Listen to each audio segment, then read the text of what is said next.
दोस्तों, ईरान जंग में सीज फायर होते ही नॉर्थ कोरिया ने बैलिस्टिक मिसाइल दाग दी है और वहीं दूसरी तरफ मिडिल ईस्ट में अब भी हमले लगातार जारी हैं। जल्दी से खबरों पर आते हैं। सबसे पहले आप ये खबर देखिए जिसमें बताया जा रहा है कि कैसे सीज फायर के तुरंत बाद नॉर्थ कोरिया की तरफ से बैलिस्टिक मिसाइलें दाग दी जाती हैं। लिखा है, hours after Iran US ceasefire, North Korea fire short range ballistic missiles in back to back launches, यानी कि एक के बाद एक बैलिस्टिक मिसाइल्स लॉन्च की गई है नॉर्थ कोरिया की तरफ से। और इसकी सबसे पहली नोटिफिकेशन आती है जापान के अकाउंट से। जापान में जो पीएम का ऑफिस है उनके अकाउंट से पोस्ट किया जाता है और बताया जाता है कि नॉर्थ कोरिया ने बैलिस्टिक मिसाइलें दागी हैं। लिखा है, emergency alert, North Korea has launched a suspected ballistic missile, more updates to follow. और इसके बाद जापान और साउथ कोरिया दोनों जगहों पर अलर्ट घोषित कर दिया जाता है। डिटेल भी आगे सामने आती है जिसमें बताया गया है कि instruction by the prime minister in response to the missile launch by North Korea. Provisional translation में बताया गया है कि dedicate maximum effort to gather and analyze information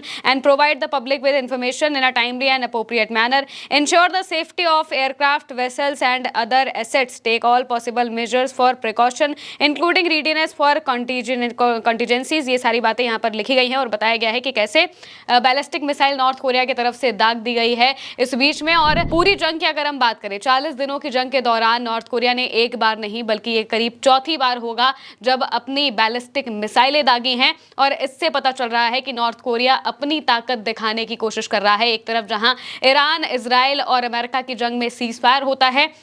cease fire का अग्रीमेंट होता है, इसके बाद पता चलता है कि ईरान के 10 पॉइंट अमेरिका ने मान लिए हैं और उनके बाद तुरंत नॉर्थ कोरिया की तरफ से ये बैलिस्टिक मिसाइलें दाग दी जाती हैं। ईरान के 10 पॉइंट को मानते हुए डोनाल्ड ट्रंप को आखिर सीज फायर करना पड़ा और सीधे अगर कहें तो ईरान इस जंग को जीत गया है। मौजूदा वक्त में जिस तरह से डोनाल्ड ट्रंप को, अमेरिका को ईरान के आगे झुकना पड़ा है वो यही दिखा रहा है कि कैसे एक अकेले ईरान जैसे देश ने, जिसके पास अपनी खुद की एयरफोर्स तक नहीं है, उसने दो न्यूक्लियर पावर देशों को घुटनों पर लाकर खड़ा कर दिया और अपनी जीत दर्ज करा दी। ये ईरान के लोगों का जज्बा, उनका जुनून ही था जो कि आज उनका देश इस जंग को जीत चुका है। और मौजूदा वक्त में ये 2 हफ्ते का सीज फायर हुआ है जिसके तहत 2 हफ्तों के बीच में सभी देशों के बीच में बातचीत होगी और फिर एक प्रॉपर अग्रीमेंट रेडी होगा कि कैसे इस जंग को खत्म करना है। 2 हफ्तों के बीच बातचीत के बीच में अगर इजराइल कोई ऐसी हरकत करता है जिसमें वो ईरान पर हमला करे या फिर ईरान से जुड़े बाकी के जगहों पर हमला करे, तो अब सीज फायर को लेकर भी जो स्थितियां हैं वो बिगड़ सकती हैं। इसको लेकर खबरें भी लगातार सामने आई हैं जिसमें बताया गया है कि कैसे मौजूदा वक्त में भी मिडिल ईस्ट में लगातार हमले हो रहे हैं। सीज फायर होने के करीब 2 से 3 घंटे तक भी लगातार ऐसी खबरें सामने आ रही थी जिनमें या तो ईरान पर मिसाइलें गिर रही थी या फिर इजराइल में ईरान के हमले जारी थे। और अब इजराइल की तरफ से ये बात कह दी गई है कि लेबनान में वो हमले करना बंद नहीं करेंगे, जबकि अग्रीमेंट में साफ तौर से लिखा हुआ था कि लेबनान में भी हमले बंद होंगे। और इसके अलावा जहां जहां पर भी पूरे मिडिल ईस्ट में जंग चल रही है, चाहे वो इजराइल से चल रही हो या फिर किसी और देश से चल रही हो, उन सबको बंद किया जाएगा। ये बात साफ तौर से कही गई थी और इनमें इजराइल ही था क्योंकि इजराइल ही अकेला यमन से भी लड़ने की कोशिश कर रहा था। वो साथ में जो लेबनान है वहां पर भी लड़ाई छेड़ रहा था, हिजबुल्ला से लड़ रहा था और इसके अलावा जो बाकी के संगठन हैं, ईरान के प्रॉक्सी संगठन, उनसे लड़ाई छेड़े हुए था। लेकिन जो पाकिस्तान के प्रधानमंत्री हैं उनके पोस्ट में साफ तौर से लिखा हुआ था कि सभी जगहों पर सीज फायर होगा, जिसमें लेबनान का नाम भी उन्होंने लिखा था। लेकिन फिर जो इजराइल के प्राइम मिनिस्टर हैं उनके ऑफिस के अकाउंट से पोस्ट किया जाता है और कहा जाता है कि लेबनान इस अग्रीमेंट में शामिल नहीं है, हम लेबनान में हमले जारी रखेंगे। इसके बाद तस्वीरें भी सामने आती हैं कि कैसे लेबनान पर हमले हुए हैं और साथ ही साथ ये भी बताया गया है कि मौजूदा वक्त में हमले अभी और बढ़ेंगे भी। डेली न्यूज के हवाले से लिखा गया है, the IDF issued a warning to Lebanese citizens warning them not to return to their home, stressing that the ceasefire with Iran does not include Lebanon. यानी कि आईडीएफ ने, इजराइल की जो डिफेंस फोर्सेस हैं, उन्होंने चेतावनी जारी करते हुए लेबनीज लोगों को कहा है कि वो अपने घरों में वापस ना आए। जो बॉर्डर का इलाका है वहां पर जो गांव है उनमें कहा है कि वो अपने घरों में वापस ना आए क्योंकि अभी सीज फायर सिर्फ ईरान के साथ हुआ है, लेबनान के साथ नहीं हुआ है। ये बात यहाँ पर कहते हुए दिखाई दिए हैं इजराइल डिफेंस फोर्सेज और इजराइल की तरफ से साफ तौर से कह दिया गया है कि लेबनान में हम हमले जारी रखेंगे, जिसके बाद तस्वीरें भी सामने आती हैं कि लेबनान में कई एम्बुलेंस पर हमला हो रहा है तो कहीं जमीन पर हमला किया जा रहा है। लगातार इजराइल के जो हमले हैं वो हो रहे हैं लेबनान में। दूसरी तरफ जब ये हमले लगातार बढ़ते रहते हैं तो ईरान का भी अब इसमें स्टेटमेंट आ चुका है जो ये बता रहा है कि सीज फायर शायद ज्यादा दिनों तक ना टिके। ईरान ने अपने स्टेटमेंट में क्या कहा है, ये आरटी के हवाले से लिखा गया है और बताया गया है कि Iran attacks on Lebanon jeopardise cease fire, यानी कि लेबनान पर हमले होना सीज फायर को कमजोर कर सकता है, उसकी स्थिति को कमजोर कर सकता है। ये बात साफ तौर से ईरान ने कह दी है कि अगर लेबनान पर हमले नहीं रुके तो ईरान फिर से बीच में आ सकता है। और वहीं दूसरी तरफ बहरीन पर भी हमले हुए हैं सीज फायर के बाद। ऐसी भी खबरें लगातार सामने आ रही हैं। जो बहरीन की मिनिस्ट्री ऑफ इंटीरियर है उनके हवाले से एक पोस्ट भी किया गया है जिसमें बताया गया है कि as a result of the blatant Iranian aggression a number of homes in Sitra area were damage due to the fall of sharpener